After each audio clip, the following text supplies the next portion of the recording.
علامہ صاحب کیا پیغام دیں گے؟ اہل بیت وہ شخصیات ہیں کہ قرآن کریم نازل ہوا تو انہوں نے عمل کر کے دکھایا، انہوں نے عمل پہلے کیا، ان کا عمل و کردار قرآن بن کے نازل ہوا۔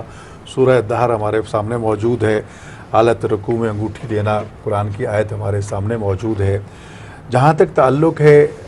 قرآن کریم کی تدوین و تحفیظ کا، تو میں سمجھتا ہوں کہ یہ صدیوں سے سلسلہ چلا آ رہا ہے، اور ہمیں حفظ کے ساتھ ساتھ تفہیم قرآن پر بھی توجہ دینے کی ضرورت ہے۔ ہم حافظ قرآن تو بن گئے، لیکن بہت سے ایسے حافظوں کو میں جانتا ہوں کہ جو دیکھ کے قرآن نہیں پڑھ سکتے، جو کہ ایک غلط روش ہے۔ ہمیں تفہیم قرآن کی طرف بھی آنا چاہیے کہ قرآن آیات کہاں نازل ہوئیں، کس لیے نازل ہوئیں، ہمیں اس پہ عمل بھی کرنا چاہیے۔ اور ایک بہت اچھی بات ہے، قرآن یہ فرما رہا ہے کہ تمہارا ذکر اس قرآن کریم میں موجود ہے، ہر فرد سے کہہ رہا ہے، ہر قاری قرآن سے کہہ رہا ہے، تو ہمیں اپنا ذکر قرآن میں تلاش کرنا چاہیے کہ ہمارا نام کہاں ہے قرآن کریم میں، کون سی آیات ایسی ہیں کہ جس پر میں عمل پیرا ہو رہا ہوں اور میرا نام اس میں موجود ہے، اور کون سی آیات ایسی ہیں کہ جو میں جن پر عمل پیرا نہیں ہو رہا۔ تو قرآن کریم کی ایک ایک آیت کو گواہ بنا کے ہمیں اس پر عمل کرنا چاہیے، اور یہ عہد کرنا چاہیے، اے کتاب اللہ کی آیت گواہ رہنا میں نے تجھ پہ عمل کیا ہے، روز قیامت اللہ کو حضور گواہی دینا کہ میں نے صرف زبانی کلامی نہیں بلکہ اپنے کردار کو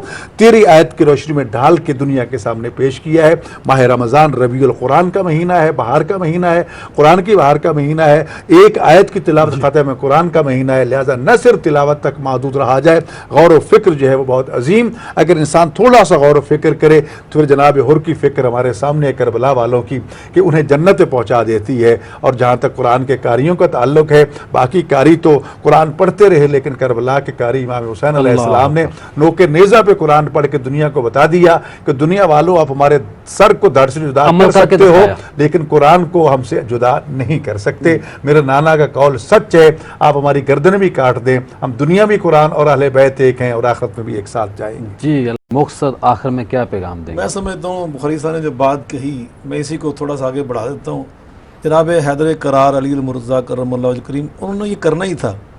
کہ غدیر خم کے موقع پر رسول کریم علیہ الصلوۃ والسلام نے جو خطبہ ارشاد فرمایا، صحیح مسلم کے اندر وہ مروی ہے، آپ فرمایا تھا انی تارک فیکم الثقلین، میں تم میں دو بڑی باوقار چیزیں دے کے جا رہا ہوں تمہیں،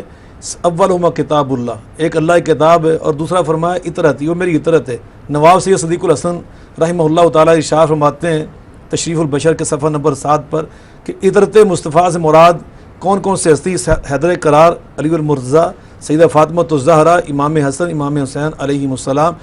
وہ فرماتے ہیں ان کی اولاد یہ ہیں اطرت مصطفیٰ۔ آپ نے فرمایا میں اپنی اطرت وَلَن يَتَفَرَّقَا حَتَّى يَرِدَ عَلَيَّ الْحَوْض، قرآن اور علی، قرآن اور فاطمہ، قرآن اور حسن، قرآن اور حسین یہ کبھی جدا نہیں ہوں گے جب تک یہ ساری دنیا سے گزرتے ہوئے، سارے مراحل سے گزرتے ہوئے میرے پاس حوض کوثر تک نہیں پہنچ جاتے۔ تو جناب حیدر قرار نے تو کام کرنا تھا، انہیں نکات بھی لگانے تھے، آراب بھی لگانے تھے، قرآن کی حفاظت بھی کرنا تھی، اس کی تفسیر بھی بیان کرنا تھی، اور اس پر عمل پیرا ہو کے بھی دنیا کو دکھانا تھا۔ اور آقا نے یہ فرما دیا تھا، موطا امام مالک کے اندر ایک حدیث ہے، فرمایا کہ میں تمہیں کتاب اللہ دے کے جا رہا ہوں اور سنت اپنی سنت دے کے جا رہا ہوں، لیکن یہاں فرمایا اپنی اطرت دے کے جا رہا ہوں۔ گویا فرمایا اطرت کا جو کردار ہے وہ اصل میں میری سنت کا تسلسل ہے، جس طرح قرآن کی تفسیر میری سنت ہے، اسی طرح قرآن کی تفسیر حیدر قرار کا کردار ہے، امام حسن کا کردار ہے، امام حسین کا کردار ہے۔ اللہ جی علامہ صاحب کیا پیغام دیں گے آخر میں؟ جی قبلہ نقشبندی صاحب، وقت بدلتا ہوا یہاں تک پہنچا ہے کہ آپ دیکھیں کہ قاری و مقری جو ہیں وہ دنیا میں موجود نہیں ہیں، لیکن حوادث زمانہ کے باوجود ان کی قرات جو ہے وہ آج محفوظ ہے۔ سبحان اللہ۔ انٹرنیٹ کا دور ہے، میڈیا کا دور ہے، مطلب ڈیوائسز کا دور ہے، اور ہمارے پاس مطلب احسن ترین صورت میں بڑے بڑے خوبصورت لحن داؤدی میں پڑھنے والے قرآن کرام کی جو ہیں وہ آوازیں محفوظ ہیں۔ ہم نے اپنے بچوں کو ہمیں یہ قرآن سکھانا چاہیے۔ حضور علیہ الصلوۃ والسلام کی احادیث طیبہ بھی ہیں کہ اپنے ادبوا اولادکم علی ثلاث خصال، اپنی اولاد کو جو ہے وہ 3 چیزیں ضرور سکھاؤ، حب نبیکم، اب سب سے پہلے اپنے نبی صلی اللہ علیہ وسلم کی محبت، وحب اہل بیتہ، اہل بیت کرام رضوان اللہ تعالی اجمعین کی محبت، و تلاوت القرآن، اور قرآن پڑھنا انہیں سکھاؤ۔ آج ہمارے گھروں میں قرآن حکیم فرقان مجید، اچھا عمل بھی یہی ہے، جی ہاں، ریشمی جزدان میں صرف بالائے طاق برکت کے لیے رکھا جاتا ہے، لیکن اس کو کہہ لیجیے کہ جو حقوق ہیں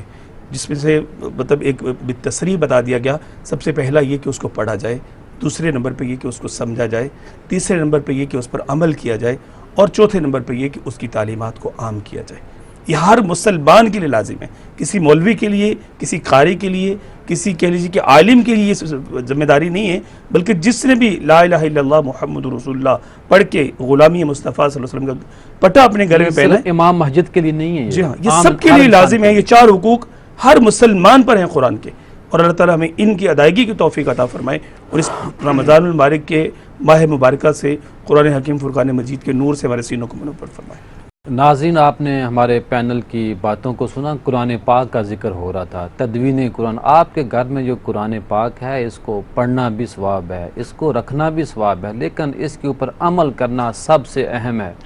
پورا قرآن پاک سننا چاہیے، پڑھنا چاہیے رمضان میں۔ کریم آقا صلی اللہ علیہ وسلم رمضان میں عام رمضان گزرے تھے، ایک بار قرآن پاک سنتے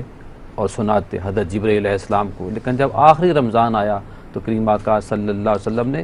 2 بار سنا اور سنایا حضرت جبرائیل علیہ السلام کو۔ آخر میں یہی کہوں گا کہ اپنے بچوں کو قرآن پاک کے لیے اچھے قاری مہیا کریں، اور اچھے قاریہ خواتین جو ہیں ان کی طرف گامزن کریں، کیونکہ جو لہجہ ہے اگر بچپن میں جو بچہ پڑھے گا وہ بڑھاپے تک جائے گا۔ لہجے قائم رہتے ہیں، قرآن پاک کی طرف آئیں۔ آخر میں چھوٹی سی بات یہ بھی کہوں گا کہ 2 آیات پڑھیں، 1 آیت پڑھیں، لیکن ترجمہ اور تفسیر کے ساتھ پڑھیں کہ قرآن پاک قرآن پاک ہمیں کیا کہہ رہا ہے۔ انشاءاللہ کل نئے موضوع کے ساتھ، نئے مہمانوں کے ساتھ حاضر خدمت ہوں گے۔ السلام علیکم۔